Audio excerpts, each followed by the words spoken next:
हमने टाइप्स पढ़े थे, ये एसिड बेस डिसऑर्डर, इसके जो टाइप्स हैं वो हमने किए थे।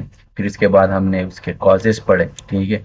फिर हमने उसके बाद जो एसिड प्रोडक्शन है वो हमने उसके बारे में हमने बात की। फिर इसके बाद जो है ना हमने एबनॉर्मल एसिड प्रोडक्शन कैसे होती है, ये सारी चीज़ें हमने यहाँ पे एक्सप्लेन किए। कल जो लेक्चर जो है ना हमने वैसे यूट्यूब पे पढ़ा है, अपलोड हो गया है, ठीक है, तो आप देख सकते हैं दोबारा भी। तो ये सारी चीजें हमने ऑलरेडी एक्सप्लेन की है, ठीक है। अब नेक्स्ट जो है ना यहाँ पे अगर आप देखें ना, तो जो नेक्स्ट टॉपिक है हमारे पास वो है बफर सोल्यूशन। ये देखें, ये बफर सोल्यूशन। फिर इसके बाद एनाइन गैप है, फिर कंपेंसेशन है, और इसके बाद डायग्नोसिस है, ठीक है। तो अब देखें, अब बफर की तरफ हम चले जाते हैं, ठीक है। अच्छा, इधर के, हाँ यहाँ पे बफर सिस्टम में अगर आप देखें ना, बफर का क्या मतलब होता है। ये एक किस्म के आपके पास वीक अल्कलीज है, ठीक है ना। ये आपके जो जिस्म में एसिड होता है ना उसको न्यूट्रलाइज करना, ये इसका काम है, ठीक है। अब ये जो बफर सिस्टम है ना, ये इसके हमारे पास ना एक है इंट्रासेल्युलर बफर, ठीक है, ये, और एक है हमारे पास एक्स्ट्रा सेल्युलर बफर, ठीक है। अब इंट्रासेल्युलर बफर में इसका क्या मतलब होता है कि नाम से जाहिर है इंट्रासेल्युलर बफर कि ये आपके पास जो सेल के अंदर एसिड होते हैं ना उसको न्यूट्रलाइज करना, ठीक है ना। इसको हम कहते हैं इंट्रासेल्युलर बफर। जैसा कि डी ऑक्सी हीमोग्लोबिन जो कि रेस्पिरेशन में हमने इसके बारे में बात की, और ये सब मैंने कहा था ना कि ये आपके पास क्वेश्चन में भी आ सकता है कि सबसे लार्जेस्ट इंट्रासेल्युलर बफर कौन सा है, ठीक है ना। तो आप लोगों को पता होना चाहिए कि वो है डी ऑक्सी हीमोग्लोबिन। इसके बारे में हमने बात की रिस्पायरेशन, ठीक है। और अगर एक्स्ट्रा सेल्युलर बफर का क्या मतलब है कि ये आपके पास जो एसिड होते हैं ना उसको न्यूट्रलाइज करना आउटसाइड ऑफ द सेल, जो आउटसाइड ऑफ द सेल जो एसिड्स होते हैं ना उसको न्यूट्रलाइज करना, ठीक है। इसको हम कहते हैं एक्स्ट्रा सेल्युलर बफर। फिर आगे इसको हमने इसके कैटेगराइज किया है। एक है हमारे पास ब्लड बफर जो कि बाई कार्ब है, ठीक है ना, और एक है हमारे पास यूरिनरी बफर। अब यूरिनरी बफर के आगे दो है हमारे पास, वो है एक है हमारे पास अक्यूट एसिडोसिस, ठीक है। इसमें हमारे पास जो PO4 प्लस सॉरी -3, ठीक है ना, फास्फोरस जिसको बोलते हैं, ये है जो बुक में भी दिया हुआ है, ठीक है ना। ये है हमारे पास अक्यूट एसिडोसिस, ठीक है। और इसको हम ट्राइट्रेटेड बफर भी बोलते हैं, ट्राइट्रेटेबल बफर। तो बुक में इसका जो नाम लिखा हुआ है ना वो है ट्राइट्रेटेबल बफर, ठीक है ना। तो इसका यही मतलब होता है कि ये PO4 -3, ठीक है। अगर इसको -3 क्यों लिखा हुआ है यहाँ पे पता है आप लोगों के पास, क्योंकि ये जब किडनी के पास चला जाता है ना तो ये हाइड्रोजन को पकड़ते हैं, ठीक है ना, यूरिन में, और फिर उसको पकड़ के बाहर निकाल लेता है। तो जब अगर इसके इस फास्फोरस के साथ अगर मैं एक हाइड्रोजन ऐड कर दूं ना तो फिर ये बन जाता है HP O4, क्योंकि हाइड्रोजन इसने पकड़ लिया, HP O4 -2, ठीक है। और अगर मैं इसके साथ एक और हाइड्रोजन ऐड कर लूं तो H2PO4 -1 होगा, ठीक है। फिर इसके बाद अगर मैं इसके साथ एक और हाइड्रोजन ऐड कर लूं तो H3PO4, ठीक है। तो इसी तरीके से ये नीचे आ जाता है। और इसको हम PO4 को जो है ना -3 जो फास्फोरस, इसको हम ट्राइट्रेटेबल बफर भी बोलते हैं, जो बुक वालों ने भी लिखा हुआ है, ठीक है ना। ये हमारे पास अक्यूट एसिडोसिस में। और अगर मैं क्रोनिक एसिडोसिस की बात करूं तो वो है हमारे पास इमोनिया, ठीक है ना, इमोनिया जिसके बारे में हमने पिछले भी हम लेक्चर में हमने बात की थी परसों तरसों, ठीक। अब ये तो हमारे पास ना बफर सोल्यूशन के बारे में हमने बात की। बफर आप लोगों को पता चल गया कि इसका क्या मतलब होता है कि ये आपके जो एसिड्स है ना वो न्यूट्रलाइज कर देते हैं, ठीक है। मेनली आप जहन में ये रख लें, बाकी ये सारी चीजें भी याद रखनी है, कौन सा जो है ना एक्यूट में आता है, कौन सा क्रोनिक में आता है, ठीक है। फिर इसके बाद जो है ना जो नेक्स्ट टॉपिक है वो हमारे पास एनाइन गैप, ठीक है ना। एनाइन गैप मतलब ये है ना कि आपके पास जो ब्लड है, जैसे कि फॉर एग्जांपल आप समझ लें कि आपका जो जिस्म है ये इसमें जो चार्ज जो होते हैं ना, चार्ज ये न्यूट्रल्स होते हैं। ये अगर कोई आप लोगों से पूछे ना कि आपका जो जिस्म है ये चार्ज है या अनचार्ज है या न्यूट्रल है, तो नॉर्मली आपका जो जिस्म है ये नेगेटिव और पॉजिटिव ये दोनों इक्वल होते हैं, ठीक है। तो ये आपके पास न्यूट्रल होता है, ठीक हो गया है। अब हमारे पास अगर ऐसा जहन में रख ले कि ये जो डब्बे यहाँ पे हमने लगाई हैं, ये डब्बे, ये आप ये समझ ले कि ये आपका जिस्म है, पूरा जिस्म है, ठीक है ना। अब इसमें हमारे पास कुछ केटायन है और कुछ एनायन है। अब एनायन का मतलब होता है ना कि जिसके ऊपर नेगेटिव चार्ज हो उसको हम एनायन कहेंगे, और जिसके ऊपर पॉजिटिव चार्ज हो उसको हम केटायन कहेंगे। जैसे कि पोटाशियम के ऊपर पॉजिटिव चार्ज है, इसके ऊपर नेगेटिव चार्ज है, जिससे कि जो हमने कल भी इसके बारे में बात की थी, ऊपर हमने कहा था कि ये नॉर्मली आपका जिस्म जो है ना वो प्रोड्यूस कर देते हैं कार्बन डाइऑक्साइड, हमने कहा था एसिड प्रोडक्शन के बारे में। तो ये वही चीज़ है यहाँ पे ही, और ये हम मेजर नहीं करते हैं, सही है, ये नॉन मेजरेबल है, ठीक है, ये वाले, क्योंकि ये आपके पास नॉर्मली प्रोड्यूस होते हैं और फिर एक्सक्रीट होते हैं, ठीक है ना, तो इसको हम मेजर नहीं करते हैं। और इसके बाद जो है ना पोटाशियम अगर आप देखें तो इस सॉरी सोडियम, तो इसके ऊपर भी पॉजिटिव चार्ज है। तो ये देखें ना, जिसके ऊपर पॉजिटिव चार्ज है वो उसको हम कैटायन कहेंगे, और ये बाइकार्ब है, इसके ऊपर नेगेटिव चार्ज है, क्लोराइड के ऊपर नेगेटिव चार्ज है, ठीक है, तो इसको हम एनायन कहेंगे, ठीक है ना। तो अगर कोई आप लोगों से कल पूछे कि हमारे पास जो मेजर केटायन है, जैसे कि इस चीज को हम जब किडनी को स्टार्ट कर रहे थे ना, बिल्कुल स्टार्ट में, अगर आप स्टार्टिंग वाला लेक्चर देखें तो उसमें हमने सारे केटायन और सारे एनायन का वो ग्राफ हमने दिया था, वो टेबल, सॉरी ग्राफ नहीं, वो टेबल, उसमें सारों का हमने बात की थी, ठीक है। तो जो अगर फिर भी मैंने यहाँ पे हमने इनको ही डाला है, सही है। अगर कोई आप लोगों से पूछे कि भाई हमारे पास जिसम में मेजर केटायन क्या है, तो सोडियम सबसे ज्यादा, मतलब ये मेजर केटायन। फिर सेकंड मेजर जो केटायन होते हैं ना वो है हमारे पास ये पोटाशियम, ठीक है। और इसी तरीके से आप अगर एनायन के बारे में पूछे कि जिसम में सबसे मेजर एनायन क्या है, तो वो है क्लोराइड, ठीक है। और इसी तरीके से सेकंड मेजर जो है ना वो है हमारे पास बाइकार्ब, जिसको हम HCl3 भी कहते हैं, ठीक है। अब इसके ऊपर नेगेटिव, इसके ऊपर पॉजिटिव चार्ज, ठीक है। फिर इसके बाद हमने इसकी नॉर्मल वैल्यू भी हमें पता है, जैसे कि हमने पहले भी इनको एक्सप्लेन किया है कि जो पोटाशियम का नॉर्मल लेवल है वो हमारे जिसम में 3.5 to 4.5 तक है, ठीक है ना। और इसी तरीके से 135 से लेकर 145 मिलीमोल ये हमारे पास सोडियम है जिसम में। इसी तरीके से क्लोराइड को अगर आप देखें तो 100 110 मिली इक्वल पर मोल है, ठीक है ना। इसी तरीके से बाइकार्ब को देखें तो 22 से 28 तक है, ठीक है ना। और ये तो हम मेजर नहीं करते, इसलिए हम इसको कहते हैं कि ये नॉन मेजरेबल है, ठीक है। बस इसलिए मैंने यहाँ पे भी लिखा है कि ये बॉक्स जो है ना, ये जितने भी है 1 2 3, ये समझ ले कि आपके जिस्म को रिप्रेजेंट करवा रहा है, ठीक है। अब हमारे पास इसका ना एक फार्मूला है एनाइन गैप के लिए, आप इस फार्मूले को जो है ना जहन में रख ले कि जो एनाइन गैप होता है ना, स्पेशली इन द ब्लड, इसका जो फार्मूला है वो ये है हमारे पास, sodium plus potassium minus into chloride plus bicarb. इसके ऊपर नेगेटिव चार्ज होते हैं, सही है, इसके ऊपर पॉजिटिव चार्ज, ठीक है। तो ये मैं नहीं डालता हूँ, तो ऑलरेडी वैसे भी हमें पता है, ठीक है। तो कंफ्यूज नहीं होना कि यार यहाँ पे हमने नेगेटिव और पॉजिटिव नहीं डाला है, तो आप लोगों को पता है वैसे भी। अब जैसे कि हमने पढ़ा है कि हमारे पास जो सोडियम है उसका जो नॉर्मल रेंज है, यहाँ पे हमने देखा था कि 135 से लेकर 145 तक। तो देखिए 145 मैंने सोडियम का लिखा है, पोटाशियम का कितना है, यहाँ से लेकर यहाँ तक 4.5, तो देखिए 5.5, सही है, 4.5, सॉरी ये मैंने थोड़ा सा वो किया है, ठीक है। फिर इसके बाद अगर आप क्लोराइड को देखें तो वही 110 है, ठीक है ना, देखिए 110। ये सारी वीडियो मैंने ऊपर यहाँ पे पुट किया है। तो अगर आप इनको सॉरी ये 5 है, ठीक है ना, ये 4 नहीं है, ये 5 है, ये 5 है, ये 5 है, ये मैं यहाँ पे गलत हूँ, ठीक है, ये 5 है, ठीक हो गया। अब अगर इसको आप ऐड कर लेना 145 to 5.5 तो 150 बन जाते हैं, ठीक है ना, माइनस अपनी जगह पे लग गया, और इसको जब आप ऐड कर देते हैं तो 138। अगर आप इस 150 से ये माइनस कर लेते तो 12, तो ये हमारे पास ये जो 12 है ये हमारे पास एनाइन गैप आए, ये नॉर्मल एनाइन गैप है। तो कल अगर आपसे कोई भी पूछे कि देखे, जैसे कि हमने यहाँ पे बात की ना कि यार आपने तो कहा कि हमारे पास जो है ना ये जिस्म जो है ना ये न्यूट्रल होता है, जैसे कि यहाँ पे आपने बात की, ये तो न्यूट्रल है, नेगेटिव पॉजिटिव चार्ज जो है ना वो नेगेटिव है, ये हमारे पास कैटायन है और ये एनायन है, आपने तो ये बात की, तो फिर ये डिफरेंस क्यों आया? ये डिफरेंस इस नॉन मेजरेबल की वजह से आया है, SO4 जिसको हम PO4 जो कि कल हमने बात की थी, सही है। तो ये बेसिकली इसकी जो है ना हमारे पास डिफरेंस आया हुआ है, सही है। Due to non measurable anion, ये यहाँ पे मैंने ये पॉइंट लिखा भी हुआ है, तो इसी वजह से ये हमारे पास आया हुआ है। ठीक हो गया है। नॉर्मल हमारे पास जो नाइन एनाइन गैप होना चाहिए वो है तकरीब 8 से लेकर 12 तक।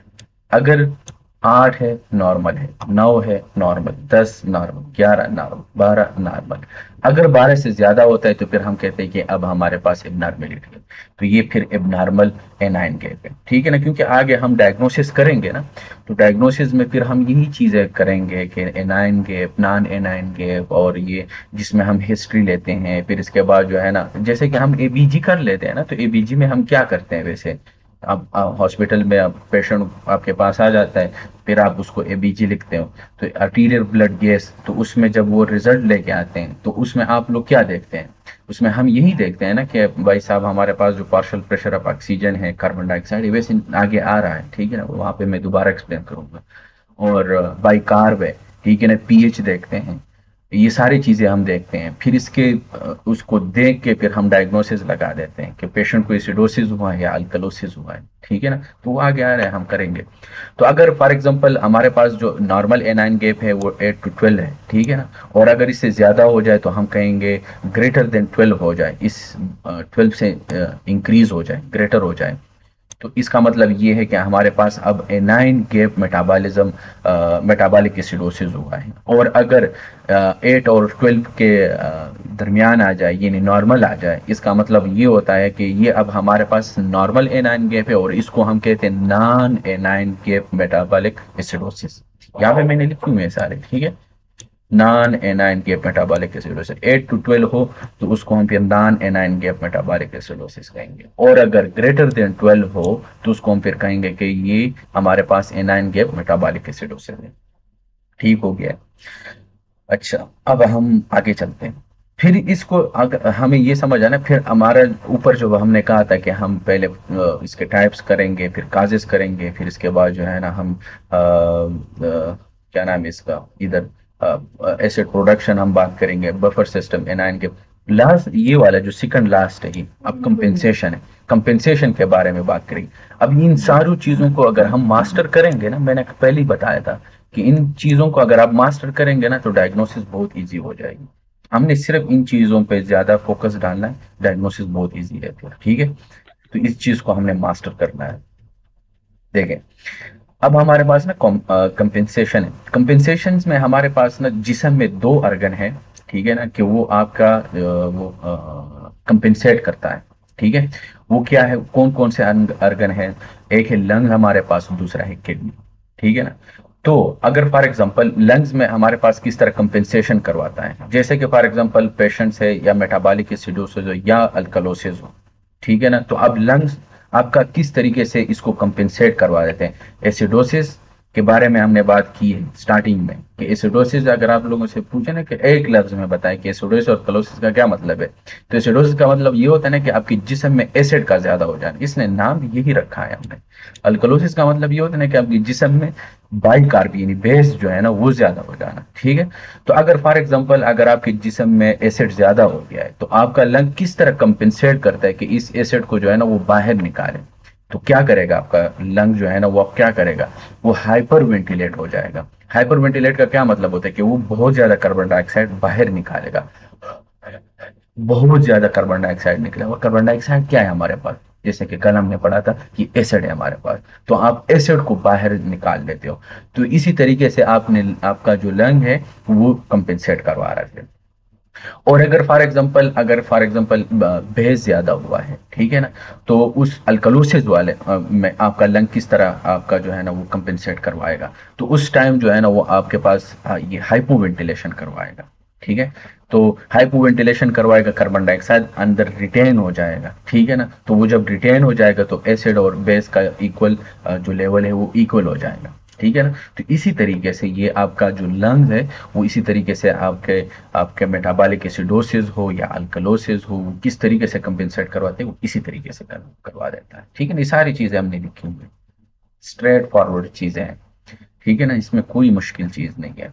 अब हमने तो ये पढ़ा कि जैसे कि लंग्स और किडनी के बारे में हमने पढ़ा, तो हमने कहा कि जो लंग्स है इसमें मेटाबॉलिक अल्कलोसिस हो या एसिडोसिस हो, ठीक है ना, तो ये हमारे पास इसमें लंग्स जो है ना वो कंपेंसेट करवा देता है। किडनी में जो है ना, आप लोग ये सोचेंगे अब किडनी में तो भाई जिस तरह यहाँ पे मेटाबॉलिक हमने बात की तो वहाँ पे रिस्पायरेटरी एसिडोसिस और रिस्पायरेटरी अल्कलोसिस होगा, नहीं, वहां पे दोनों होगा, ठीक है। यहाँ पे किडनी जो है ना वो दोनों को कंपेंसेट करवा देता है, रिस्पायरेटरी भी और मेटाबॉलिक भी, ठीक है। अब जैसे कि रिस्पायरेटरी में ये है कि हमारे पास अगर फॉर एग्जांपल एसिड ज्यादा हुआ है तो ये क्या करेगा, किडनी के थ्रू हमने कहा था ना कि हमारे पास हाइड्रोजन है, हाइड्रोजन क्या है, एसिड है, ठीक है ना, ये आपके जिस्म में।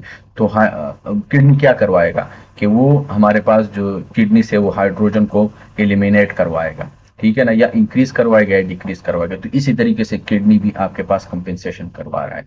दूसरा कि हमारे पास जो बाइकार्ब है, ठीक है ना, जो HCO3 है, उसमें क्या करे वो करवाएगा, या इसको जो प्रोडक्शन है वो इंक्रीज करवाएगा या डिक्रीज करवाएगा, ठीक है। तो इसी तरीके से आपका किडनी भी आपके पास वो करवा देते हैं। फिर इसके कंपेंसेशन के हमारे पास ना, हमारे पास 3 टाइप्स हैं, ठीक है ना। एक है हमारे पास कंप्लीट, एक है हमारे पास इनकम्प्लीट, और एक है हमारे पास पुअर कंपेंसेशन, ठीक है ना। यानी कंप्लीट कंपेंसेशन, इनकम्प्लीट कंपेंसेशन और पुअर कंपेंसेशन। कंप्लीट कंपेंसेशन का मतलब ये होता है ना कि आपके पास जितने भी पैरामीटर्स हैं वो एबनॉर्मल रेंज में ही मिलेंगे, लेकिन जो पीएच होगा वो हमारे पास नॉर्मल होगा। इसको हम कहेंगे कंप्लीट कंपेंसेशन। किस तरह, वो आगे हम अब करेंगे, ठीक है। इनकम्प्लीट में क्या है कि इसमें आपके पास जितने भी पैरामीटर्स हैं वो आपके पास एबनॉर्मल तो होंगे, लेकिन इसमें आपके पास जो एसिड बेस्ड डिसऑर्डर होगा वो प्राइमरी एसिड बेस्ड डिसऑर्डर होगा, ठीक है। और ओवर कंपेंसेशन का मतलब ये होता है ना कि इसमें भी आपके पास सारे जो पैरामीटर्स होंगे वो एबनॉर्मल ही होंगे, लेकिन इसमें आपके पास 2 डिसऑर्डर्स होंगे, ठीक है ना, प्राइमरी और इसके साथ साथ सेकेंडरी भी, ठीक है। अब कंपेंसेशन और ये जो मेटाबॉलिक एसिडोसिस है इसके लिए बहुत ज़्यादा मतलब डिफरेंट फार्मूले हैं, हर एक के लिए ये लोग डिफरेंट फार्मूला यूज़ करते हैं, लेकिन मैंने जो याद किया है वो ये एक ही फार्मूला, और इस एक ही फार्मूले के साथ हम इनको जो है ना वो कंपेंसेशन को हम हल करेंगे, सॉल्व करेंगे, ठीक है। डिफरेंट है, याद करने की जरूरत नहीं है, वो अपने आप को कंफ्यूज करने वाली बात है, ठीक है ना। तो हम सिर्फ एक ही फार्मूले को याद करेंगे, उसी को फॉलो करेंगे, और ये सारे इस चीज को हम इस पे अप्लाई करेंगे, ठीक है ना। ये कंप्लीट, इनकम्प्लीट और ओवर कंपेंसेशन किस तरीके से होता है। इस फार्मूले का नाम है विंटर्स फार्मूला। बस यही फार्मूला आप लोगों ने याद करना है, ठीक है ना, ये बहुत अहम है। इसमें ये है ना कि हमारे पास जो partial pressure of carbon dioxide है, ये विंटर्स कहते हैं कि हमारे पास जो partial pressure of carbon dioxide ये equal to 1.5 into bicarb +8 ±2, ठीक है। अब फॉर एग्जांपल आपके पास ना पेशेंट आया, मेटाबॉलिक एसिडोसिस हुई है उसको, आपने देखा उसका जो एबीजी आप लोगों ने देखा, जैसे कि एबीजी के बारे में हमने बात की, आर्टीरियल ब्लड गैस जब आप लेते हो तो आप वो लेके आते हैं, उसमें हम पीएच देखते हैं, उसमें हम carbon partial pressure carbon dioxide देखते हैं, ऑक्सीजन देखते हैं, बाइकार्ब देखते हैं, ठीक है। और ऑलरेडी हमने पहले किडनी में हमने बात भी की है इसके बारे में कि जहाँ पे हमारे पास जो फॉर एग्जांपल CO2 और H2O जब मिलते हैं तो इससे हम बाइकार्ब बना देते हैं, ऐसा ही है ना। हमने कहा था कार्बनिक एनहाइड्रेज एंजाइम आता है, ये दोनों को मिला के इससे बाइकार्ब बना देते हैं और उसको अंदर लेके जाते हैं जिस्म के अंदर, याद है हमने पीछे पढ़ा है, ठीक है। तो इस चीज को थोड़ा सा जहन में रख ले, क्योंकि ये अब आगे मैं इधर बताऊंगा यहाँ पे, ठीक है। ये फार्मूला तो हमारे पास आया, ठीक है ना, partial pressure of carbon dioxide 1.5 bicarb +8 ±2, ठीक है ना, ये फार्मूला है, ये जहन में रखना है और इस पर रट्टा लगाना है, ठीक हो गया। पेशेंट है उसका हमने देखा कि हमारे पास उसका जो partial pressure of carbon dioxide है वो 30 है, 1.5 वही लग गया, ठीक है ना, और बाइकार्ब 16, क्योंकि अब देखे बाई जो partial pressure of carbon dioxide है, जैसे कि हमने पहले बताया रिस्पायरेशन में कि हमारे पास सीन और इसमें जो नॉर्मल है हमारे पास वो 40 मिलीमीटर मरकरी है, हमें पता है ऑलरेडी 40, तो ये देखिए कम हो गया है, 30 है, यहाँ पे पेशेंट आया हुआ है। तो जब भी हमारे पास कार्बन डाइऑक्साइड कम होता है ना तो बाइकार्ब भी कम हो जाएगा, क्यों क्यों क्योंकि यहाँ पे हमने कहा था ना कि कार्बन डाइऑक्साइड जब पानी से के साथ मिल जाते थे इससे हम बाइकार बना देते हैं, ठीक है ना। तो जहन में इस चीज को रख ले कि जब भी आपके पास कार्बन डाइऑक्साइड कम होगा तो बाइकार भी कम होगा, अगर बाइक कार्बन डाइऑक्साइड इंक्रीज होगा तो बाइकार भी इंक्रीज हो जाएगा, क्योंकि इसके साथ हम पानी से मिला देते हैं और बाइकार बना देते हैं, ठीक है ना। तो अगर ये नहीं है तो वो कम, अगर ये ज्यादा है तो वो कम ज्यादा होगा, ठीक है। अब हमारे पास ये आया 16, ठीक है ना। तो अगर आप 30 तो अपनी जगह पे लगेगा, और ये 1.5 एंड टू 16 अगर आप इसके साथ मल्टीप्लाई करें ना तो तकरीबन ये हमारे पास 32 आ जाता है, ठीक है ना। और इसके सॉरी 16 बन जाता है, सही है। अब अगर इसके साथ हम 8 को ऐड कर लें, ठीक है ना, तो ये तकरीबन हमारे पास ना 32 बन जाता है, ठीक है। अब ये +-2 हम इसलिए लगाते थे ना, +-2 कि जहां पे इसकी जरूरत हो तो हम इसको ऐड करेंगे, और जहां पे इसकी जरूरत मतलब अगर माइनस की जरूरत हो तो हम माइनस करेंगे, ठीक है ना। तो अब हम इसके साथ इसको इक्वल कर देना है, 30 के साथ इक्वल कर देना है, ठीक है ना। तो इस 32 से हम इस 2 को माइनस करेंगे, तो आप देखें ना ये और ये दोनों सेम आ गए हैं हमारे पास, ठीक है। तो जब ये दोनों सेम आ जाते हैं ना हमारे पास, तो हम कहेंगे कि अब हमारे पास जो कंपेंसेशन हुई है वो कंप्लीट कंपेंसेशन हुई है, क्योंकि दोनों सेम है, ठीक हो गया है। एग्जैक्टली यही फार्मूला अब हमने यहाँ पे दोबारा कर लेना है। हम देखते हैं कि इनकम्प्लीट कंपेंसेशन किस तरीके से होता है, वही है, ठीक है। हमारे पास जो partial pressure of carbon dioxide है 30 है, वही 1.5 है, और ये अब हमने बाई कार्ब जो है ना वो 10 लिया है, ठीक है ना, 10 किया है। अब वो +8 +-2 वही चीज है, वही फार्मूला है। अब अगर ये इसके साथ आप मल्टीप्लाई करें तो तकरीबन 15 बन जाता है, ठीक है ना। फिर इसके बाद ये +2 8 और +-2, ये 15 के साथ हम ये 8 को ऐड कर लेंगे तो तकरीबन 23 बन जाएगा, ठीक है ना। फिर इसके बाद जो है ना ये +-2 हम अब हम आप लोग हमें बताएं, देखें, क्योंकि मैंने इस 30 के नजदीक मैंने लेके जाए, तो मैं इसको ऐड करूंगा क्या माइनस करूंगा, हम इसको ऐड करेंगे क्योंकि 30 तक हमने इसके नजदीक लेके जाना है, ठीक है। तो अब देखें, तो जब मैं इसके साथ ये 23 के साथ मैं 2 को ऐड कर लूंगा, ये तो तकरीबन 25 बन जाएगा। तो अब देखें यहाँ पे 30 है और यहाँ पे 25 है, तो ये दोनों बाई कार्ब हमारे पास 25 आया और कार्बन डाइऑक्साइड 30 आया, तो इसका मतलब ये दोनों सेम नहीं है, ठीक है ना। तो इसका मतलब ये है कि पेशेंट को मेटाबॉलिक एसिडोसिस हुई थी, लेकिन आपका जो लंग्स है वो हाइपर वेंटिलेट हुआ था, और उसने बहुत ज्यादा मतलब आपके पास जो है ना वो ऑक्सीजन जो है ना वो कार्बन डाइऑक्साइड बाहर निकाला था। तो इसी वजह से ये 5 जो है ना यहाँ पे ज्यादा, और बाई कार्ब जो है ना वो 5 कम है, सही है। यानी 5 आपका जो यूनिट है जो कार्बन डाइऑक्साइड है वो बाहर ज्यादा निकाला हुआ है। तो अब देखें ना, दोनों सेम तो नहीं आए ना, तो इसका मतलब है कि ये इनकम्प्लीट कंपेंसेशन है, ठीक है।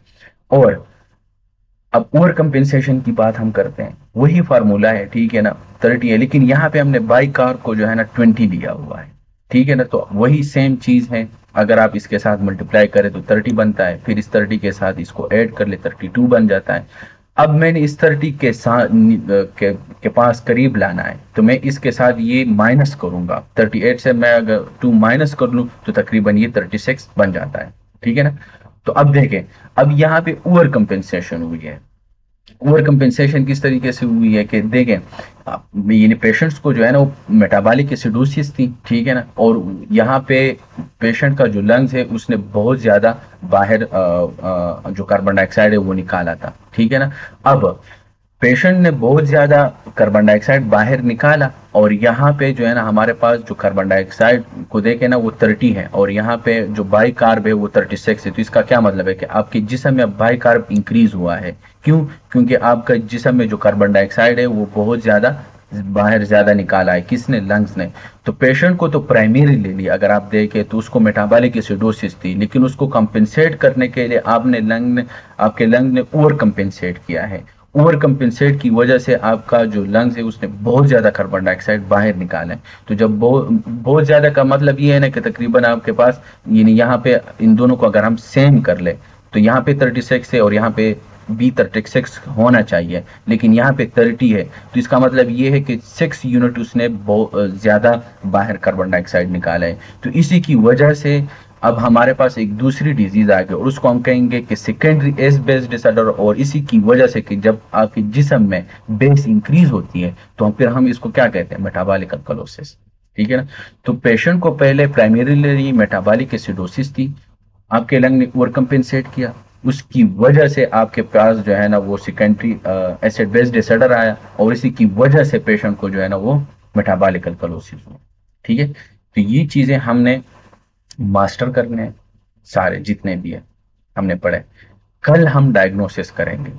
डायग्नोसिस में वही एबीजी आपके पास आएंगे, ठीक है ना, वही पीएच होगी, वही कार्बन डाइऑक्साइड होगा, वही जो है ना आपके पास है, आप हिस्ट्री लेंगे पेशेंट से। पता है डायग्नोसिस में हम क्या करते हैं, और ये आपके प्रैक्टिकल लाइफ में बड़ा काम आएगा जब आप वार्ड में होंगे, आपके क्लिनिक में होंगे, तो आपके पास जब पेशेंट्स आएंगे ना तो एबीजी होंगे, तो उसमें हम क्या कहते हैं, स्टार्ट में पहले हम हिस्ट्री लेते हैं पेशेंट से, कंप्लीटली हिस्ट्री। हिस्ट्री का क्या मतलब होता है कि पेशेंट से आप पूछते हो कि हाँ भाई साहब क्या किया है, क्या खाया है, क्या पिया है, ठीक है ना। तो हिस्ट्री से आपको पता चल जाएगा, हिस्ट्री से आपको पता चलेगा पेशेंट है उसने बहुत ज्यादा अल्कोहल पी है, ठीक है ना। तो फिर हमने जैसे कि कल हमने यहाँ पे बात की, इसलिए मैं कह रहा हूँ ना कि इस चीज को आप लोगों ने मास्टर करना है। ये रिस्पायरेटरी अल्कलोसिस और ये मेटाबॉलिक अल्कलोसिस, ठीक है ना, रिस्पायरेटरी एसिडोसिस, फिर इसके बाद वो मेड पाइल्स हमने पढ़ा था, ये हाई एनाइन गैप में भी ये होता है, ठीक है ना, हमने ये चीजें पढ़ी थी ना, तीन चीजें हमने पढ़ी थी इसमें कि ये जो मड पाइल्स है ये आपके पास तीन चीजों में मिल जाता है। तीन कौन से, एबनॉर्मल मेटाबॉलिक एसिडोसिस हो, एनाइन गैप हो, और साथ में एबनॉर्मल एसिड प्रोडक्शन हो, इन तीनों में ये मेड पाइल्स आपके पास इंक्रीज होता है। और अगर फॉर एग्जांपल एक पेशेंट आया है उसने अल्कोहल पिया है, ठीक है ना, या कोई इलेक्ट्रिक एसिडोसिस, या कोई एस्पायरिन बहुत ज्यादा खाया हुआ है, या डायबिटिक कीटोसिडोसिस हो, ठीक है, तो आप इस चीज का आपको हिस्ट्री से पता चल जाता है। अगर एक पेशेंट उसने अल्कोहल बहुत ज्यादा पिया इसका मतलब है कि पेशेंट को जो है ना मेटाबॉलिक एसिडोसिस हुआ है, तो आपने हिस्ट्री से यहाँ पे आपने कंफर्म कर लिया। आगे फिर पीएच आपने देखनी, फिर बाइकार्ब देखने, फिर आपके पास जो है ना एनाइन गैप है वो देखने, ठीक है। तो ये इसलिए मैं कह रहा हूँ ना कि इस चीज को हमने मास्टर करना है, आगे डायग्नोसिस फिर आसान है। तो इसलिए आज के लिए इतना ही, ठीक है। तो आप इनको मास्टर कर लें जितना भी हमने ये एसिड बेस पढ़ा है। कल फिर जब हम डायग्नोसिस करेंगे ना तो फिर आप लोगों को मतलब इजी होगा, मुझे ना ये बार बार आप लोगों को दिखाना नहीं पड़ेगा मुझे।